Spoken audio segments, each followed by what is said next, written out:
All right, in this video, I'm going to try to answer the question, what's the greatest movie year ever? Or at least the best movie year so far. You know, this is a great exercise in taste and judgment. You can learn more about yourself or what you believe to be a good movie, what even good means to you. By going through this exercise, what do you think the best movie year ever is? Go ahead and check this out on the internet, pause the video, and come back, and let's talk about it. Now, a classic answer to this question for a long time has been 1939, a year of absolute classics, huge money makers, influential movies that have played on TV forever, and a lot of great working directors, working actors at this time, where Hollywood is going absolutely strong, unfortunately at the beginning of World War II. So we have Wizard of Oz, Gone with the Wind, Stagecoach, Rules of the Game is another one of those greatest movies ever, but from French. Mr. Smith Goes to Washington, And the Angels Have Wings, a great Howard Hawks movie, and so on. But the problem with 1939 to me is that very quickly into the list of movies, it was not a very deep year in my opinion. But once you get past like the second level of movies, I don't even know most of these, neither do you.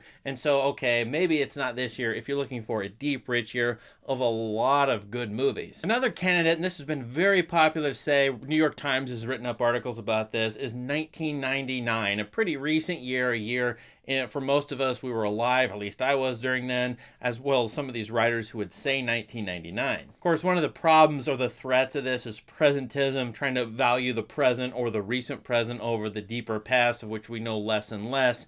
And I'm probably going to be guilty of that myself in whatever I say the answer is. 1999 is pretty good, but personally, and my taste, I kind of know what I think a good movie is. So from Letterboxd, the most popular movies from 1999, Fight Club, The Matrix, 10 Things I Hate About You, American Beauty, the first Star Wars, is we're going to really count that in 1999's greatest movies, Eyes Wide Shut, Toy Story 2, okay, Sixth Sense, and a bunch of others. In fact, this is a deep list. I really believe when I get down to like the 50th movie here, I know what it is, and it's a pretty good list. So 1999, not a bad candidate, but I don't think it's top heavy on like all-time movies. I think it's a rich year for pretty good movies, some memorable movies. In fact, Galaxy Quest is here. I love Galaxy Quest.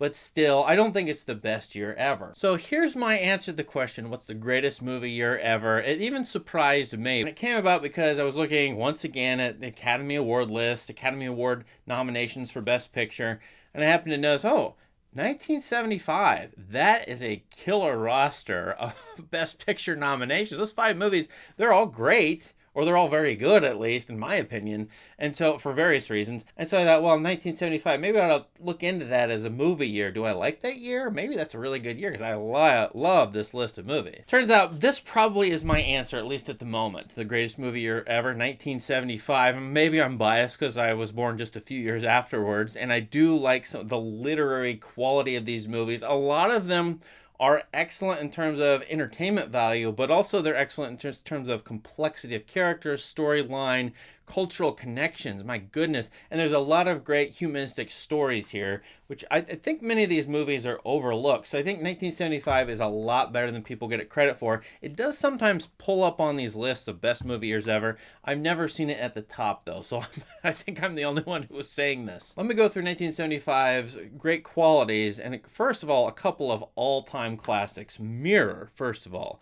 Barry Lyndon. I consider Barry Lyndon, this is controversial, to be one of Kubrick's, maybe his best movie, maybe his best 2 or 3 movies. It's a fantastic period piece. One of the greatest historical dramas, maybe the best ever from the Hollywood system. One Flew Over the Cuckoo's Nest. I think that's an amazing movie. It's very well acted, it's funny, it's rich, it's complex, and it's a movie. It's one of those rare movies where I think the movie is better than the book, or the book's good, pretty good, but the movie's even better. That's remarkable when a movie tops a good book that it's based on as well. And I don't even really myself like these movies, but I'm looking at them going, they have a lot of impact. So we have the #1 cult classic of all time, the Rocky Horror Picture Show. More on transsexuals later, by the way, but yeah, that movie's here in 1975. And then Gene Dealman, which has controversially vaulted to #1 on the British Film Institute's Sight and Sound poll, the most recent one in 2022.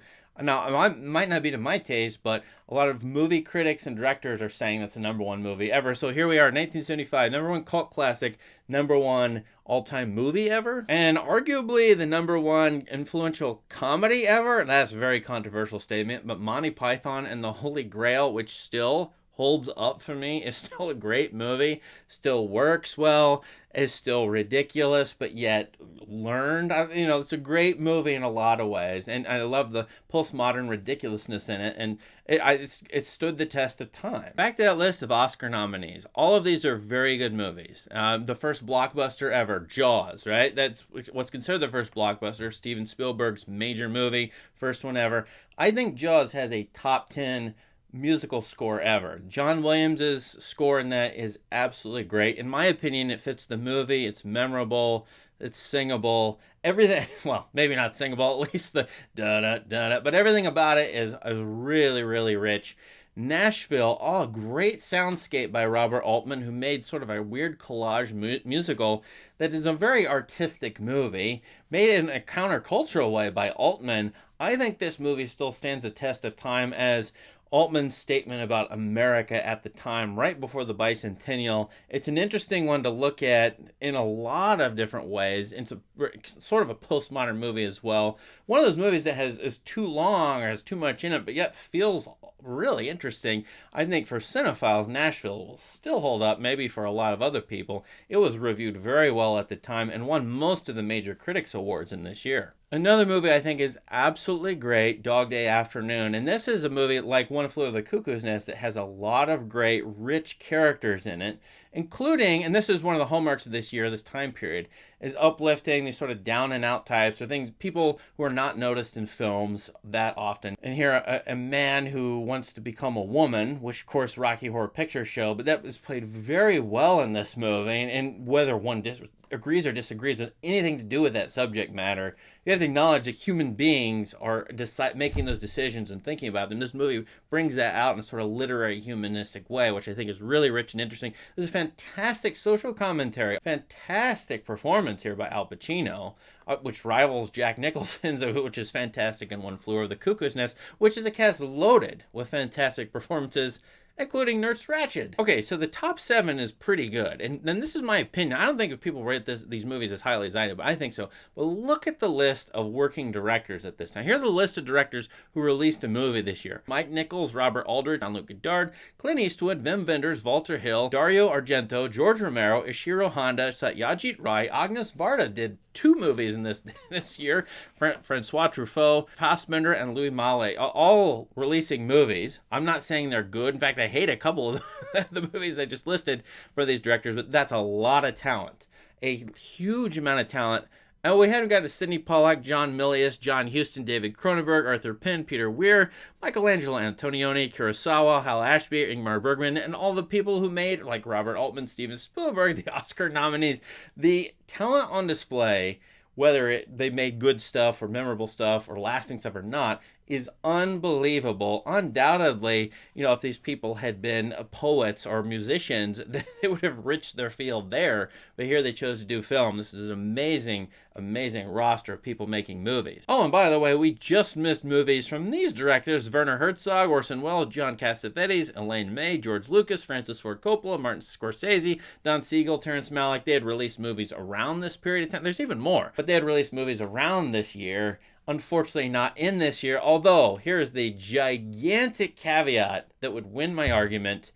Godfather Part 2 released when? December 20th, 1974. Had they delayed the release for 12 days, of course they wouldn't have done that, but had they done that, I think Godfather Part 2, released in 1975, would have made this the greatest movie year ever, and it would have been obvious to pretty much anybody, I would hope. I am not done praising this year. Honestly, the great directors who make good films here. Magic Flute by Ingmar Bergman. It is a great, great musical. One of the greatest ever, actually, operas turned into movies. It's watchable for kids, for adults.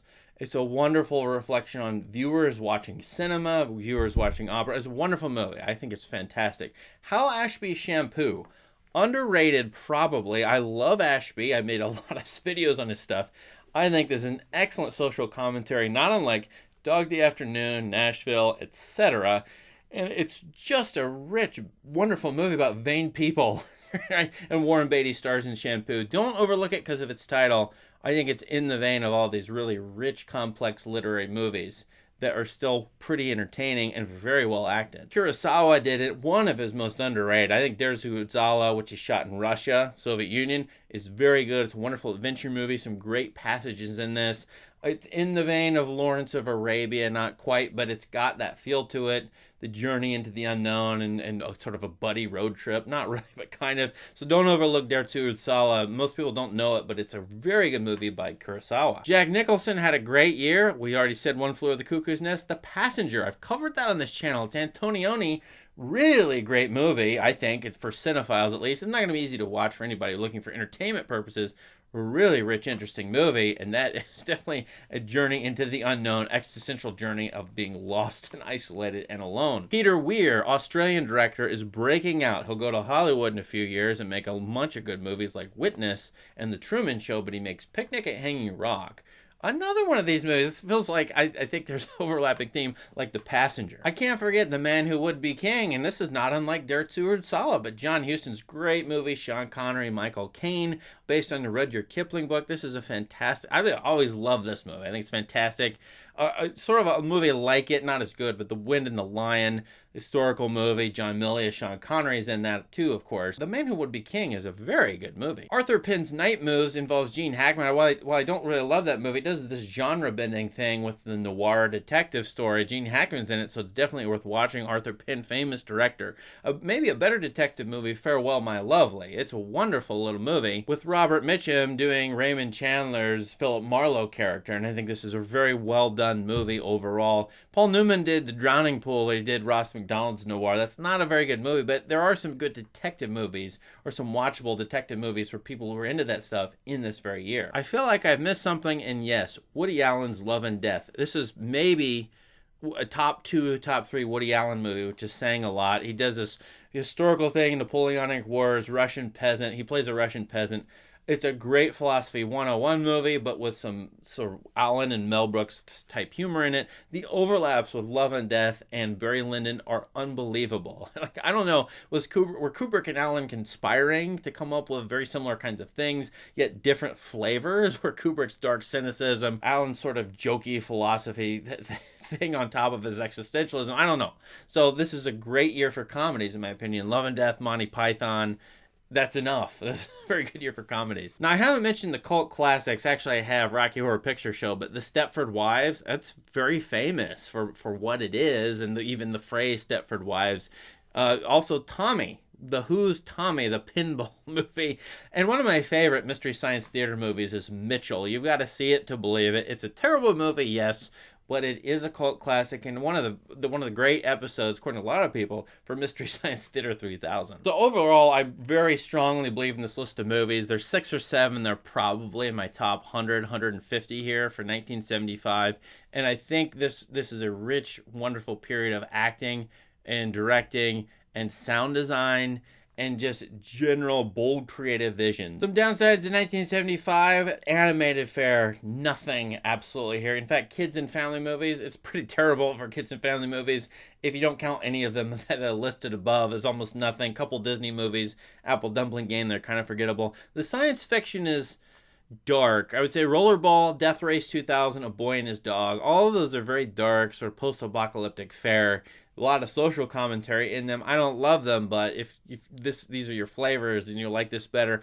Oh, and by the way, the movie I didn't mention, it gets a lot of hits. It's very disturbing. I'm told I never have seen it because it would disturb me. Salo by Pier Pasolini. What do you think of that? But it is here in this list. So I didn't list everything, but with the Oscar winners, with the amount of directorial talent, acting talent, and sound design talent on view, I'm very happy with this year. I think a lot of 1970s movies are pretty strong candidates, maybe some early 80s, maybe the 1990s. I might review it, but for now, I'm picking 1975 as my favorite movie year ever. The question is, what do you think of this list? What do you think of these movies? But what's your favorite year and why? Let us know in the comments and give good reasons and give good recommendations. In fact, the recommendations are the gold of your comments. So let us know. Please subscribe to this channel for more great content. Thank you. Have a great day.